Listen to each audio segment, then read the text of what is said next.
morning, students. I hope all of you are enjoying the video lectures. So beta, yesterday we discussed about the Bohr model, and in Bohr model we discussed so many points over there. The first point is that the electron revolves around the nucleus in a circular orbit. Electron जो है nucleus के चारों तरफ एक circular orbit में घूमेगा, और कौन से ऑर्बिट में? एक फिक्स्ड ऑर्बिट के अंदर रिवॉल्व करेगा. And the second point is electron revolve या in that orbit only where the angular momentum of electron is integral multiple of h/2π. यानी इलेक्ट्रॉन उसी ऑर्बिट में घूमेगा जहाँ पे उसकी एंगुलर मोमेंटम की value mvr is equal to nh/2π के इक्वल होगा. यानी एक फिक्स्ड ऑर्बिट में जब इलेक्ट्रॉन घूमता है तो वो इलेक्ट्रोमैग्नेटिक रेडिएशन एमिट नहीं करता, और इसीलिए वो न्यूक्लियस के ऊपर नहीं गिरता, जिसका जवाब रदरफोर्ड नहीं दे पाया था.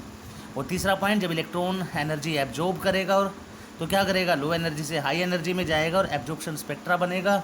और सिमिलरली जब इलेक्ट्रॉन हाई एनर्जी से लो एनर्जी में आएगा तो एमिशन स्पेक्ट्रा देगा. And the last point is electron क्यों नहीं गिरता न्यूक्लियस के ऊपर? क्योंकि जब कोई चार्ज पार्टिकल किसी फिक्स्ड पाथ में रोटेट करता है न्यूक्लियस के चारों तरफ, मैं नोट करना, मैंने बोला है फिक्स्ड पाथ में जब रोटेट करेगा तो क्या होगा? वो आउटवर्ड एक सेंट्रीफ्यूगल फोर्स लगाएगा, और जो न्यूक्लियस इलेक्ट्रॉन पे इलेक्ट्रोस्टैटिक फोर्स लगा रहा होगा तो क्या होगा? ये दोनों फोर्स क्या हो जाएंगे? इक्वल हो जाएंगे, जिसमें मैंने आपको बताया था Z²/R² is equal to mv²/r. इसी वजह से इलेक्ट्रॉन वहाँ पर नहीं गिरता. तो नेक्स्ट पॉइंट बोहर का है, Bohr radius.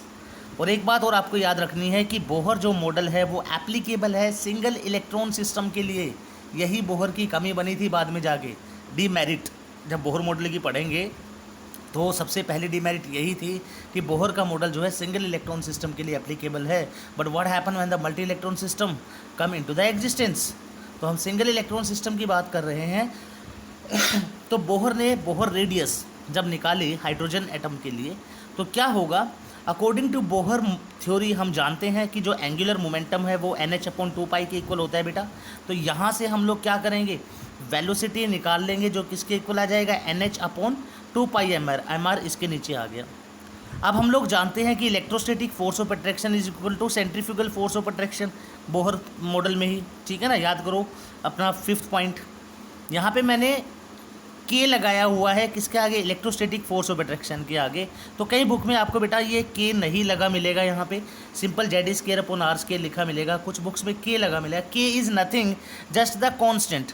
we know that when we open any proportionality constant some constant value come over there, so k is constant over here. तो मुझे यहाँ पे एक इक्वेशन मिला मुझे, कौन सा? जहाँ पे electrostatic force of attraction equal है सेंट्रीफ्यूगल फोर्स ऑफ अट्रैक्शन के. अब मैंने क्या किया? यहाँ पे पुट करो वैल्यूज़ को, किसको? Equation 1 in equation 2. वेलोसिटी की वैल्यू जो ये यहाँ पे आई है इसको उठा के यहाँ पे पुट कर दीजिए. आपके पास क्या आ गया? kZ²/R² is equal to m/r into v². ठीक है ना, तो सभी का स्केयर करते चले जाइए. n² h²/2 का स्केयर क्या हो जाएगा? 4π² m²r². क्लियर? तो मेरे पास यहाँ से बेटा रेडियस कैलकुलेट कर लीजिए. आपके पास आ जाएगा n² h²/4π² mkZe². और बहुत इंपॉर्टेंट फार्मूला मेरे पास रेडियस ऑफ nth ऑर्बिट के लिए निकल के आती है यहाँ पे. और वो रेडियस कितनी आई मेरे पास? n² अपॉन z को छोड़ दीजिए, बाकी जितना भी बचा आपके पास इन सब की वैल्यूज़ जब हम पुट करेंगे, पाई की वैल्यू हमें पता है, मास ऑफ इलेक्ट्रॉन पता है, चार्ज ऑन इलेक्ट्रॉन पता है, ठीक है ना, h हमें पता है, प्लैंक कांस्टेंट की वैल्यू, तो वो वैल्यू हमारे पास आती है 0.529. तो डायरेक्टली आपको ये इक्वेशन ना याद करके डेरिवेशन, तो हम डायरेक्टली फार्मूला भी हमें पता होगा, लेकिन हमें ओरिजिन पता होना चाहिए फार्मूले का कि वो एक्चुअली में है क्या आपके माइंड में, खासकर एडवांस के पेपर के लिए. तो बोहर रेडियस कितनी आ गई बेटा? 0.529 इंटू n²/z एंगस्ट्रोम. ठीक है ना, और एंगस्ट्रोम किसके इक्वल होता है? 10⁻10 मीटर. अगर मैं यहाँ पे मल्टीप्लाई कर दूँ 10⁻10 से तो मीटर में आ जाएगा, फिर सेंटीमीटर, वो कन्वर्जन आपको आने चाहिए. n क्या है? Orbit number, and z is the atomic number. अब आ गया वेलोसिटी ऑफ मूविंग इलेक्ट्रॉन जो बोहर ने दिया. तो वेलोसिटी ऑफ मूविंग इलेक्ट्रॉन के लिए आपको पता होना चाहिए कि हमने क्या किया? Putting the value of r from equation 3 in equation 1. तो हमारे पास इक्वेशंस नंबर मैंने डाले हुए हैं यहाँ पे. वेलोसिटी की इक्वेशन मेरे पास क्या है? nh/2πmr. ठीक है ना, इस इक्वेशन को जो मैंने जो है इसमें जो मेरे पास आई, तो मैंने क्या किया, इस इक्वेशन के अंदर आर रेडियस कौन सी है मेरे पास, N square H square upon 4 pi square M K Z square, इस वैल्यू को पुट कर दिया यहाँ पे। ठीक है, तो वेलोसिटी के अंदर मैंने यहाँ पे इस रेडियस के अंदर जब वैल्यू पुट किया ये, ठीक है ना, पुट करूँगा तो नीचे वाली टर्म डेनोमिनेटर वाली ऊपर चली जाएगी और न्यूमरेटर वाली नीचे आ जाएगी। तो मेरे पास एक इक्वेशन बन गया N H dot 4 pi square M K Z square divided by 2 pi M into N square H square. यहाँ से क्या होगा, आपको जो काटने वाली टर्म्स हैं उनको कट कर दीजिए भाई, 1 पाई से 1 पाई चला जाएगा, एम से एम कट हो जाएगा, ठीक है ना, एन से एन कट हो जाएगा और आपके पास क्या बचेगा, 2 pi K Z square upon N H. अब यहाँ पे जेड और एन को छोड़ दीजिए, बाकी कॉन्स्टेंट्स की वैल्यू जब आप पुट करोगे the value comes 2.19 into 10⁸ into Z by N centimetre पर second. Z is the atomic number, N is the orbit number, कौन से ऑर्बिट में इलेक्ट्रॉन है। अगर वो फर्स्ट बोलता है तो फर्स्ट में 1 वैल्यू पुट करेंगे, 2 बोलेगा तो 2, 3 बोलेगा तो 3। कल एक बच्ची ने क्वेश्चन बड़ा अच्छा पुट किया था, सर 10⁶ आएगा यहाँ पे, तो जैस्मिन ने आई थिंक, ठीक है ना बेटा, ये सेंटीमीटर पर सेकंड में है, अगर आप मीटर पर सेकंड में कन्वर्ट करोगे तो क्या हो जाएगा, चेंज हो जाएगा ना वैल्यूज़, ठीक है ना, तो conversion you should have to know some little bit. Okay बेटा, नेक्स्ट है बेटा number of revolutions per second, यानी 1 सेकंड में इलेक्ट्रॉन ऑर्बिट में कितने रिवोल्यूशन कर लगाता है, कितने चक्कर लगाता है। तो we know that the velocity जो है इलेक्ट्रॉन की वो किसके इक्वल है, 2 पाई आर, यानी सरकमफ्रेंस, भाई सर्कल का सर्कमफ्रेंस जो है 2 पाई आर के equal into N the number of revolution. So number of revolution is equal to V by 2 pi R. V is the velocity of electron, pi हम जानते हैं, R is the radius, radius भी हम निकाल चुके हैं, ठीक है ना। अगर मैं आर की वैल्यू यहाँ पे क्या करूँ, इस इक्वेशन के अंदर वेलोसिटी की वैल्यू और रेडियस की वैल्यू पुट कर दूँ।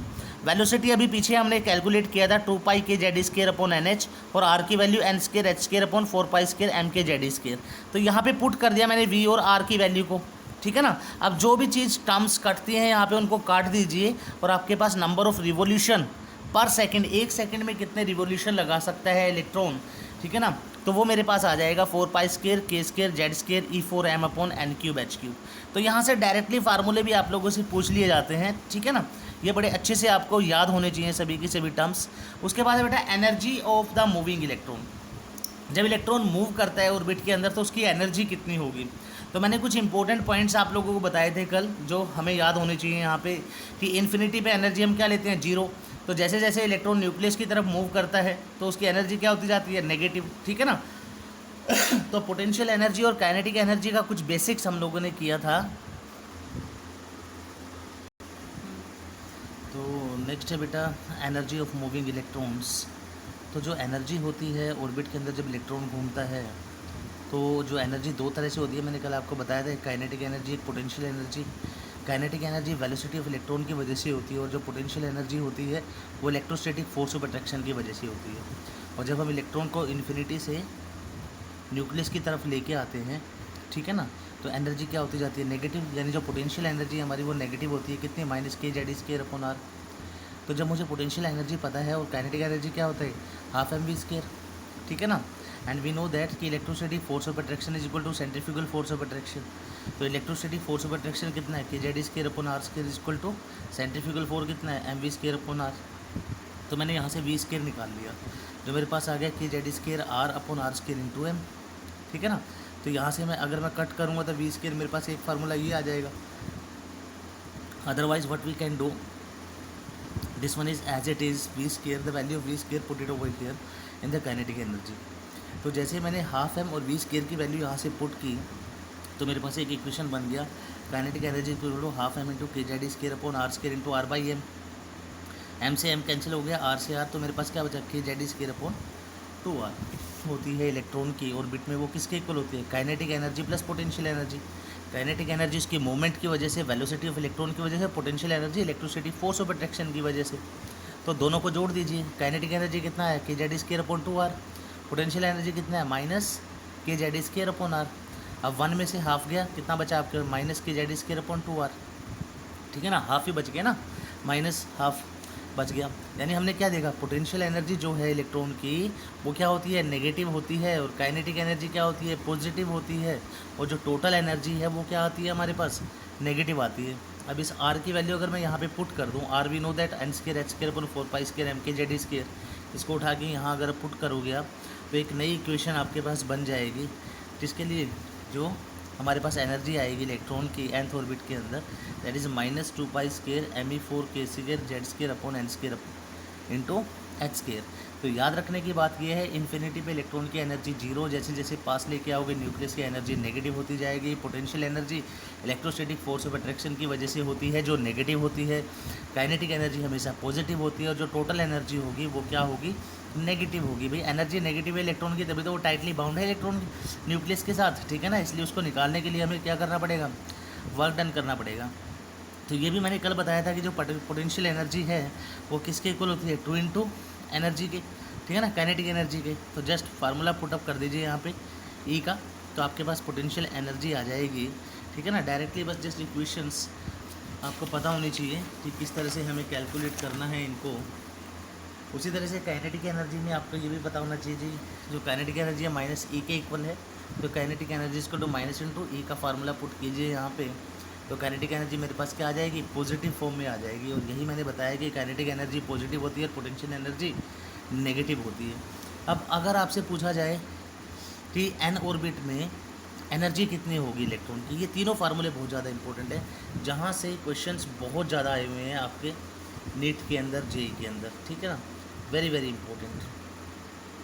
आईआईटी के अंदर बहुत बार यहाँ से क्वेश्चन पूछे गए हैं, कई बार वो इलेक्ट्रॉन वोल्ट पर एटम में पूछेगा, तो आपको पता होना चाहिए फर्स्ट ऑर्बिट होगा तो एन की वैल्यू 1, सेकंड ऑर्बिट होगा तो एन की वैल्यू 2, 3 होगा तो 3, ठीक है ना। In this way we will put the value. तो हमारे पास -13.6 Z square upon N square, अगर किलो कैलोरी पर मोल में पूछता है तो हमारे पास वैल्यू चेंज हो जाएगी, -313.6 Z square upon N square. अगर किलो जूल पर मोल में पूछता है तो मेरे पास फार्मूला ये बन जाएगा एनर्जी का ऑफ इलेक्ट्रॉन का, जब मुझे एनर्जी निकालनी है था nth ऑर्बिट, ठीक है ना। एन ऑर्बिट मीन्स 1 2 3, एन की वैल्यू कुछ भी हो सकती है। टाइम पीरियड पता होना चाहिए बेटा, किसके इक्वल होता है, circumference divided by velocity. This 2 pi R is circumference upon velocity of electron, ठीक है ना। तो मेरे पास क्या आ जाएगा, टाइम पीरियड आ जाएगा इलेक्ट्रॉन का। उसी तरह फ्रीक्वेंसी अगर आपको निकालनी है तो फ्रीक्वेंसी जो होता है वो 1/t के इक्वल होता है, यानी 1 बाई टाइम पीरियड के। तो टाइम पीरियड की वैल्यू पुट करो 2 पाई आर बाई वी, तो ऊपर क्या हो जाएगा, v/2 पाई आर। तो बोहर मॉडल में बेटा हमको ये सारी चीज़ें पता होनी चाहिए कि इलेक्ट्रॉन न्यूक्लियस के चारों तरफ घूमता है, उसी ऑर्बिट में घूमेगा जहाँ पे जो एंगुलर मोमेंटम की वैल्यू है इंटीग्रल मल्टीपल ऑफ h/2 पाई के इक्वल होगी। जब इलेक्ट्रॉन एनर्जी एब्जॉर्ब करके हाई एनर्जी में जाएगा तो एब्जॉर्प्शन स्पेक्ट्रा बनेगा, हाई एनर्जी से लो में आएगा तो एमिशन स्पेक्ट्रा बनेगा, ठीक है ना। दो एनर्जी लेवल का डिफरेंस आपको निकालना है तो E_2 माइनस EN1 के इक्वल होगा। बोहर रेडियस क्या होगी, वेलोसिटी ऑफ इलेक्ट्रॉन क्या होगा, काइनेटिक एनर्जी क्या होगी इलेक्ट्रॉन्स की, पोटेंशियल एनर्जी क्या होगी, टाइम पीरियड क्या होगा, फ्रीक्वेंसी क्या होगी, ठीक है ना। ये सब आइडिया हमें किसने दिया, बोहर ने दिया। यानी कैलकुलेटिव पार्ट जो है बहुत ज़्यादा हमें किसने बताया था, आइडिया बोहर ने बताया था। लेकिन कमी क्या थी कि बोहर सिंगल इलेक्ट्रॉन स्पीसीज़ के लिए एप्लीकेबल है। इसके बाद हम हाइड्रोजन स्पेक्ट्रम पढ़ेंगे जो अगेन बोहर ने ही दिया था, ठीक है ना, कल वाले लेक्चर में। तो उसके बाद हम लोग बताएंगे कि बोहर मॉडल की कमियाँ क्या क्या थी। तो बेटा यहाँ तक करोगे, वीडियो लेक्चर काफ़ी बड़ा हो रहा है। इट्स ओके बेटा, थैंक यू। और कल हम लोग जो प्रॉब्लम्स आएंगे, डाउट्स आएंगे, उनको डाउट सेशन में डिस्कस करेंगे। और जो DPP आप लोगों को दी गई है उसको आप कंप्लीट करने की कोशिश करोगे। थैंक यू बेटा वेरी मच।